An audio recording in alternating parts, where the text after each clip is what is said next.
ప్రస్తుతం మనం ఉన్నాం రీసెంట్గా జీడిమెట్లో ఒక మర్డర్ అయింది, మనందరికీ తెలుసు. తేజస్విని అనే అమ్మాయి వాళ్ళ మదర్ని చంపినటువంటి కేసు అది. అందులో శివ తర్వాత యశ్వంత్ అని ఇద్దరులను కూడా అరెస్ట్ చేశారు. అమ్మాయి లవర్గా శివ అని చెప్తున్నారు, అబ్బాయి తమ్ముడు యశ్వంత్ అని చెప్తున్నారు. ఇప్పుడు మనం నల్గొండలో వాళ్ళ ఇంటి దగ్గరే ఉన్నాము, శివ వాళ్ళ ఇంటి దగ్గర. వాళ్ళ మదర్ ప్రస్తుతం మనతో పాటు ఉన్నారు.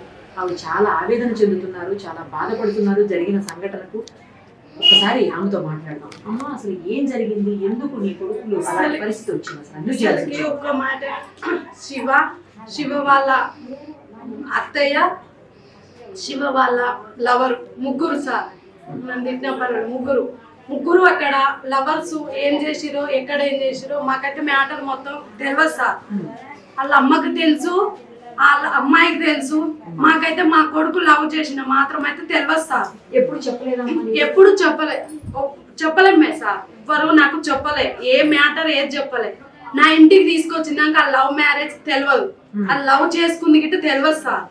అయితే ఇంటికి రాగానే మేము అడిగినాం, అమ్మాయి ఎవరు ఏం సంగతి అని అడిగినాం. ఇంటికి తీసుకొచ్చిండా? వచ్చింది. ఎప్పుడు? శుక్రవారం పొద్దుగాల వచ్చిండు. అయితే శుక్రవారం పొద్దుగాల వస్తే ఆ అమ్మాయి ఎవరు ఏం సంగతి అని అన్ని అడిగిను. ఆ అమ్మాయిని ఇట్లా కూర్చోబెట్టి అడిగిను. అడిగితే చెప్పిరు, మొత్తం పూర్తి సమాధానం చెప్పిరు. అయిపోయింది. అయితే చెప్పిరు అన్నారు. అనగానే అయిపోయినాక ఏమైందంటే, వీళ్ళు మరి ఉంటారా పోతారా మేము అడిగినాం. అడగంగానే ఇక మాట్లాడుకునే వరకు చేసే వరకే మేము అన్ని రన్ అవుతుంటే సాయంత్రం రోజు ఈ టైం శుక్రవారం రోజు అమ్మాయి కేసు రివార్డ్ తీసుకొని వస్తుందని తెలిసింది. కేసు పెట్టిందని తెలిసింది. కేసు పెట్టిందని తెలిసింది. అయితే వాళ్ళని ఏం చేయాలని నాకు ఇట్లా అర్థం తోయకపోతే వాళ్ళని ఏం చేసినా ఇక ఏమన్నాలో మీ గిట్లా సపోర్ట్ చేయాలి, పంపిద్దానని చేద్దానగానే వీళ్ళు మరి ఫోన్లో ఏం చూసుకురో తెలియదు, సపోర్ట్ ఏంటో ఉండదు. అంతలో వీళ్ళు వచ్చారు. ఎవరో వచ్చారు? పిల్ల తల్లి రౌడీ ఎట్లా వచ్చింది అనుకుంటున్నావు? ఒక మరి ఘోరంగా ఇంట్లో అచ్చ జరిగిన లెక్క వచ్చినట్టు వచ్చింది సార్.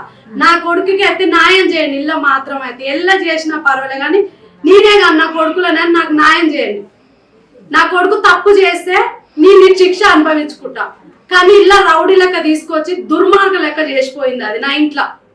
అదొక్కటి నాకు ఏం చేస్తారో చేయండి సార్. ఇంటికి వచ్చి గొడవ పెట్టుకుంది, మా ఇంటికి రౌడీలను తీసుకొచ్చింది, పోలీసు వాళ్ళని తీసుకొచ్చింది, అత్తరికా లెక్క చేసింది, వాడిని పీక కోసేటట్టు గొంతు మీద కూర్చునేటట్టు చేసింది. అయితే ఆడు చస్తే ఆ నైట్ నేను బాలైదును, అంత అర్థమైందా మేడం? నేను బాలైదును, కానీ వాళ్ళు ఆగలేదు, వీళ్ళు ఆగలేదు. నా పిల్ల పోయిన కోపం మీద నా కొడుకుని గాలిగా చేసిపోయింది సార్. నన్ను గాలిగా చేసింది మొత్తం. అమ్మాయిని తీసుకొని వెళ్ళి కేసు పెట్టెళ్ళి ఇట్లా రచ్చ రౌడీ లెక్క తీసుకొచ్చి మొత్తం రచ్చ చేసి తీసుకెళ్ళింది సార్. ఇక కేసు కాడికి తీసుకెళ్ళింది. కేసు కాడికి తీసుకెళ్ళగానే వాళ్ళు కేసు తోటి నాతోటి సార్ అన్నాడుగా, అమ్మాయిని తీసుకురావడం నీ కొడుకు తప్పు అన్నాడు. సరే సార్ తప్పు అయింది, మాదే తప్ప అని నేను ఒప్పుకున్నా. ఒప్పుకోగానే జర్బాలు తీసుకొని పోయి అక్కడ ఊర్లో ఏ ఊరు అది హైదరాబాద్ తీసుకుపోయి కేసు ఉందంట. ఆ కేసు కాడికి పోయి మీరు కొట్టేసుకుని రాడు పోయి మాట్లాడుకోరమ్మా అని అన్నాడు. పిల్లగాని అందరిని పంపిస్తున్నా ఇళ్ళ కార్లని అని చెప్పిండు సారు. సరే సార్ మరి మా ఆయనని తీసుకొని వెళ్ళి మేము మాట్లాడి తెచ్చుకుంటాం సార్ అని చెప్పిన. అంతే, ఇక ఈడ మ్యాటర్ అయితే ఇది. ఇప్పుడు ఆ రోజు ఈ సంఘటన జరిగినప్పుడు ఎప్పుడు వెళ్ళాడు నీ కొడుకు ఇంట్లోకి వెళ్ళి? ఇంట్లోకి వెళ్ళా, వాళ్ళు రాగానే వాళ్ళు వచ్చే తీసుకెళ్ళారు. ఇక అంతే. ఇక కొడుకు నేను అడిగే పరిస్థితి నాకు పేరెంట్స్ నాకుంది మేడం అధికారం. అయ్యో తప్పు నేరు నా కానీ లేదు, ఎట్లా పంపాను మేడం? నా తప్పుంటే నేను పెట్టుకుంటా. అడిగే వరకు అన్ని చేసే వరకు వీళ్ళు తెలుసుకొని కేసు తీసుకొని వచ్చారు నా కొడుకు మీదకి. అంతే, ఏం కాదు. ఒక్కటే రోజు తెల్లారు వచ్చిన తీసుకెళ్ళి సార్ మేడం. అంతేగాని తీసుకెళ్ళింది మంచి మర్యాదగా తీసుకెళ్తే నేనేమనకపోదురు, కానీ ఆమె ఎట్లా రౌడీ లెక్క తీసుకొచ్చి పోలీసు వాళ్ళని దౌర్జన్యం చేసిపోయింది నా ఇంట్లో. ఆమె తప్పు, అది దౌర్జన్యం చేసింది. ఎవరైతే ఇప్పుడు లోకం మొత్తం ఉన్నారు, నా కొడుకే అని కాదు, కానీ తప్పు ఉంటే నాకు నన్ను అనురి, నేనేమంటలేను. లోకం మొత్తం శిక్షకి నా కొడుకు అనుభవించబోదు. అంతే. ఇక ఆ మాటకి నా కొడుకుకి ఇక ఏం చేస్తారో చెయ్యండి ఇక మేడం. అంతే, ఇక మిగతా మొత్తం నాకు తెలియదు. ఇంకొకటి ఆడికి పోయినాక సార్ తోటి ఏమన్నదంటే కోర్టుకి తెల్లారేయాలన్నదంట.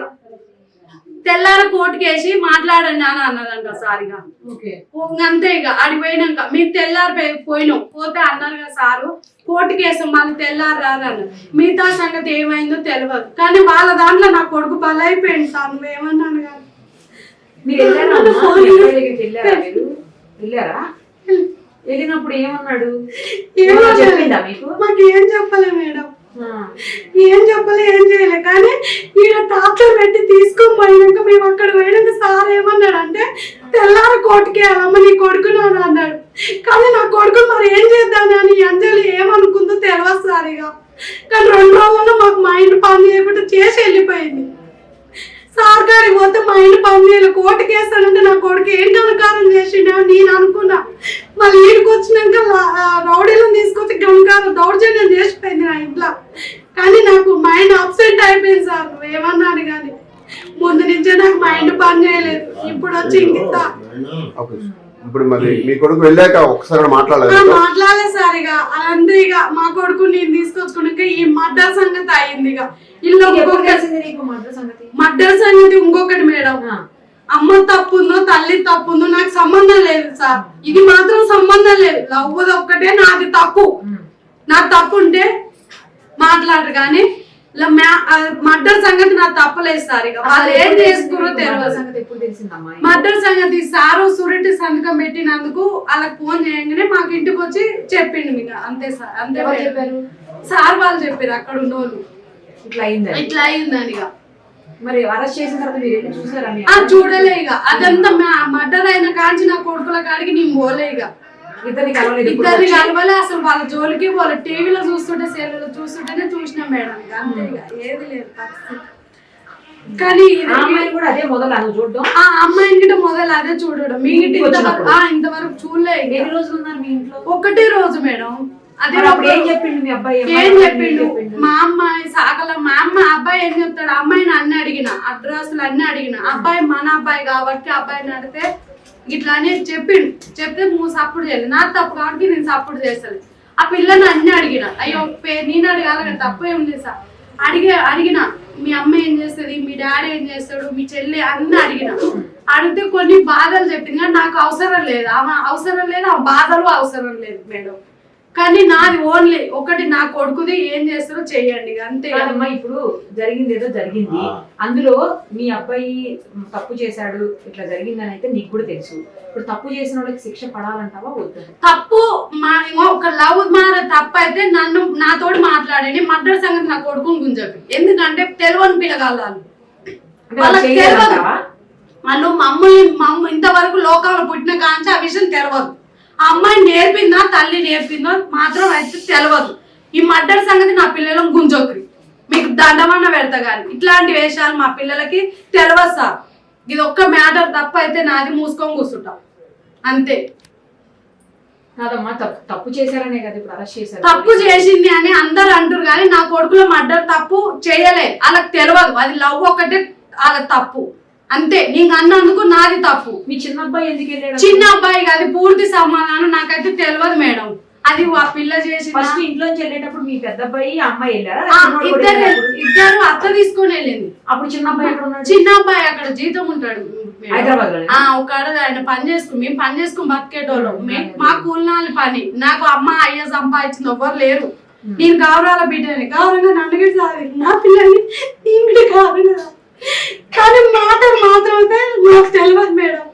మర్డర్ మాత్రం మా పిల్లలకి తెలియదు. శిక్ష చేస్తానంటే నేళ్ళ తర్వాతకి ముచ్చాడు కానీ నా పిల్లలకి ఏ తప్పు తెలియదు అంతే మేడం.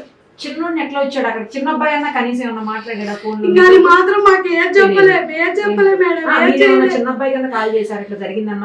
ఎవ్వరూ చెప్పలే. మర్డర్ అయిందన్న ఫోన్ రాగానే ఫోన్ వచ్చి చెప్పడమే మాకు తెలుసు. మా పిల్లలు నీ కలవాలి నాకు వాళ్ళు కలవాలి అంతే. ఇక అని ఒక్క మ్యాటర్ పేరెంట్స్ ఆ పిల్ల తల్లి పేరెంట్స్ ఏమనుకున్నారో మాకు తెలియదు మేడం. కానీ మా పిల్లల్ని ఇరికించారు. అమ్మాయి చెప్పింది బాధలు అంటున్నావు కదా, ఏం చెప్పింది అమ్మ? ఏం చెప్పిందంటే నాకు అవసరం లేదు మేడం, ఆ బాధలు వద్దు మేడం, వద్దు మామూలుగానే వద్దు మేడం.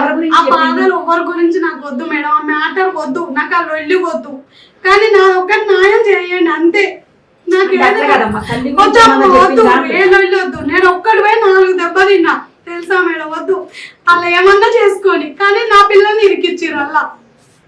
లవ్ మ్యాటర్ ఒక్కటే మా పిల్లలకి తప్పు, కానీ మిగతా మ్యాటర్ తప్పు లేదు. వాళ్ళ తప్పు వద్దు మేడం. ఇప్పటికే నేను అంటున్నారు కదా 16 ఏళ్ళ అమ్మాయిని లవ్ చేయొచ్చా మరి తప్పు? అమ్మాయి సరే అదే మేడం నేను గిట్ట అంటున్నా, ఒప్పుకుంటున్నా. ఆ పిల్లలకి తెలియదు, ఆమెకి తెలియనప్పుడు ఒక మ్యాటర్ తెలియనప్పుడు తల్లి పేరెంట్స్ నాకు చెప్పాలిగా మేడం. నీ పిల్లగాడు ఇట్లా చేసిన మేము పేరెంట్స్ ఉన్నాం కదా, ఒక్క మాట చెప్పలే. వాళ్ళకి ఇట్లా కలిపేటట్టు మొత్తం కమ్మిచ్చింది. అది మేడం కావాల్సింది తప్పు, వాళ్ళకి కమ్మిచ్చి ఇవాళ ఏం చేసింది అంటే కోర్టు కాడి పోయి తెల్లారే వార్డర్ ఇచ్చింది. కోర్టుకి వెళ్ళాలి పోలీస్ స్టేషన్, ఈడికి కమ్మించుకొని ఈడికి వచ్చింది రౌడీల లెక్క. అర్థమైందా మేడం నేను చెప్పింది మ్యాటర్ అది. ఇవాళ నా పిల్లగాడు మర్డర్ కింద పడ్డాడంటే తల్లి పిల్ల కమ్మిచ్చారు. చిన్నమ్మాయి పెద్దమ్మాయి ముగ్గురు కలిసి కమ్మిచ్చినాక ఇప్పుడు చిన్నమ్మాయి ఏం చేసిందంటే మా ధీరంగా మాట్లాడి చేసి శివ వాళ్ళని ఇరికిచ్చాలి, నా అమ్మ తప్పు లేదని చిన్న అమ్మాయి తేజు వాళ్ళ చెల్లె మాట్లాడుతుంది అంతే. తేజు వాళ్ళ చెల్లెది తప్పు ఉందాడా, గంతగంట మించి నాకు ఏది లేదు. చిన్న పిల్ల ఎట్లా అంటే చెప్పనా, మంచి చెడ ఉంటే నాకు చెప్పాలి, ఏదన్నా ఉంటే చెప్పలేకుండా వాళ్ళని ఇరికిచ్చింది. ఈ అమ్మాయి ఏమంటుందంటే పెద్ద అమ్మాయి మా అమ్మ బాధలు పెట్టే వల్ల నేను చంపిన అనే వరకు నా పిల్లలు పక్కకు జరిగిరు. ఆ మాటకి అంత కమ్మించి, కానీ ఈ విషయం మాత్రం నాకు తెలియదు. సుమన్ టీవీలో మీ పర్సనల్ అండ్ బిజినెస్ ప్రమోషన్స్ కోసం కింది నెంబర్కి కాంటాక్ట్ చేయండి.